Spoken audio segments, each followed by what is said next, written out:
তুমি আরো নিচে থাকবে, কত উপরে উঠলে পড়ে যায়, হাত পা ভেঙে যাবে। এই আসরে আমার বৈষ্ণব বাবাজি একটু দাঁড়ান তো, কৃপা করে একটু দাঁড়ান। কার গলায় মালা নেই একটু হাত তুলবেন। লজ্জা লজ্জা ঘৃণা ভয় নেই, একটু হাত তুলবেন। কার গলায় মালা নেই উঁচু করে হাত তোলেন তো।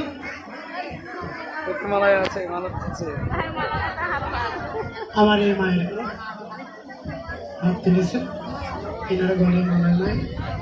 আমার এই বৈষ্ণব বাবাজি সবাই মালা করবেন, সবাই একাদশী করবেন, সবাই তিলক পালন করবেন। এমনি জাগতিক জগতের স্বামীকে যদি ভুলাতে চান, একটু বিউটি পার্লার থেকে ভালো করে সেজে আনি আপনার স্বামীটা ভুলে যায়, তাহলে জগৎ স্বামী গোবিন্দ তাকে কি দিয়ে ভোলাবেন? তাকে ভুলাতে গেলে তিলক মালার প্রয়োজন আছে, তিলক মালার প্রয়োজন। ছোট ছোট করে বাজাও মাস্টার ভাই, আর এদিকে পূজাটা সেরে নেই। সময় অতিবাদ কম, জলাধে সিঁদুরটা বের করেন, একটা সিঁদুর বের করেন। ছোট আরো নিচে থাকবে।